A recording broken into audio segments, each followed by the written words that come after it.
Hey guys, Captain C.A. Richardson here, and I'm going to share with you one of my best strategies for catching fish after cold fronts. That's right. When that water temperature drops, there's a few things you really need to know about, and I'm going to share those tips with you right now on Flats Class YouTube. So I got to ask, how many are guilty of fishing a little too fast, or what I would call your normal rhythm all year long? I'm betting a lot of you are. In fact, even I get that way sometimes. But if you really want to master post-cold front fishing, you have got to slow yourself down. And I'm going to show you two retrieves that work extremely well post-cold front that will catch fish, especially if you're fishing potholes and drains and creek mouths and things like that. They're going to work really, really well. So let's look at the first one. All right, one of the first things we're going to talk about is a stop and go retrieve. Keep in mind, when you're post cold front, these fish are lethargic. They're not willing to chase a bait. Their appetite greatly diminished. So you're going to fish smaller offerings. You're going to fish them on lighter leader. And you've heard this in Flats Class University when we talk about the Ned rig. You're just going to fish small, work small. But what I like to do is I like to use very little reeling when I'm fishing for post-cold front fish. So what you're going to find out that I do, for instance, is I'll do a lot of stop and go reeling where I reel twice and stop. Reel twice and stop. And what that does is that bait kind of moves across the bottom and then lays still. It doesn't lift off the bottom. It'll move a few more feet and then it'll stop again. That's great. And I start off with about 2 turns doing that and stop.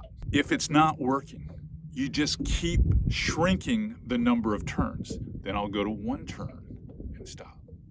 1 turn and stop. And even at times, I'll go a half turn, wait.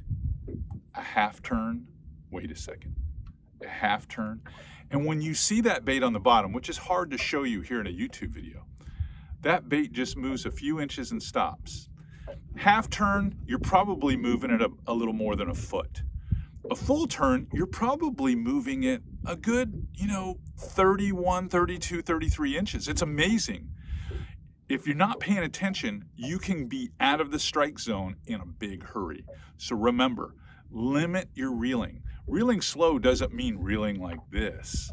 Reeling slow means reeling a little bit and stopping. That's what I'm after. And that's what you should be after. Now let me show you a second little tip that I think is going to put a lot more fish in your boat. Second tip. Review the first tip first. Slow reeling. Just a couple of cranks, let it stop. Sometimes that stop and go works better if you only do 1 crank at a time or half a crank, but you're wanting it slow. But here's what I feel gets a lot of fish, is if you lift with the rod tip, then drop it and pull some slack out. Lift with the rod tip, then drop it, pull your slack out. Lift. Pull your slack out. It's that simple. Lift.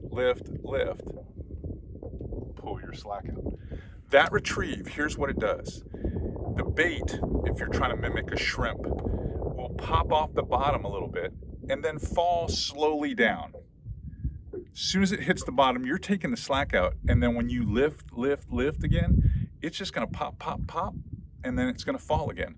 But it's not going to go very far because you're not doing exaggerated rod movements. You're just lift. Just little subtle lifts. Here's a tip. Go to your swimming pool, which I call the test tank at my house, and sit there and watch when you lift the bait off the bottom, how far it will come off the bottom.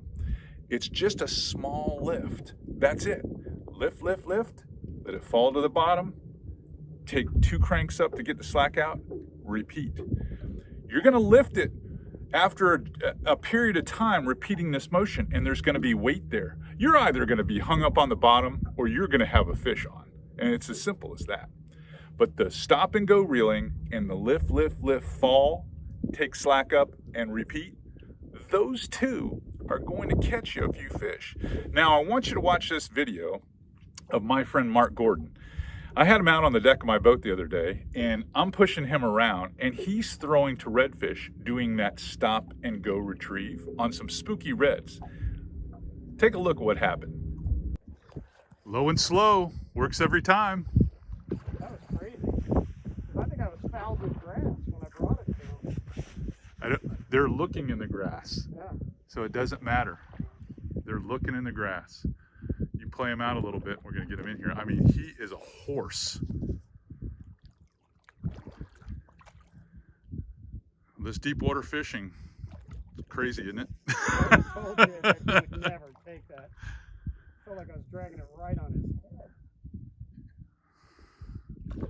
Well, always dragging, whether you think it's got grass on it or anything, that nice slow dragging technique where just low and slow, low and slow. You've Mark. made me a believer. Low and slow. I'm gonna jump down. We're gonna get a photograph of this one, my friend. Pretty cool video, huh? I'll tell you what, even Mark was surprised with the results you can get from fishing slow.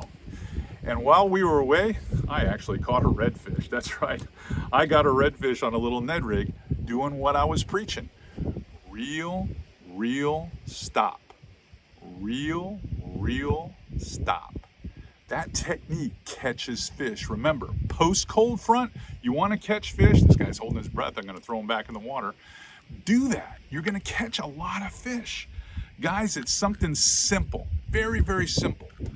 If you like what you're seeing here on Flats Class YouTube, I encourage you, let me get him back in the water. I encourage you to give us a thumbs up. Subscribe. We want you as fans. We want to teach you how to catch more fish. And all you got to do is just tune in and watch for our updates. Until next time, it's Captain C.A. Richardson signing off from Flats Class YouTube.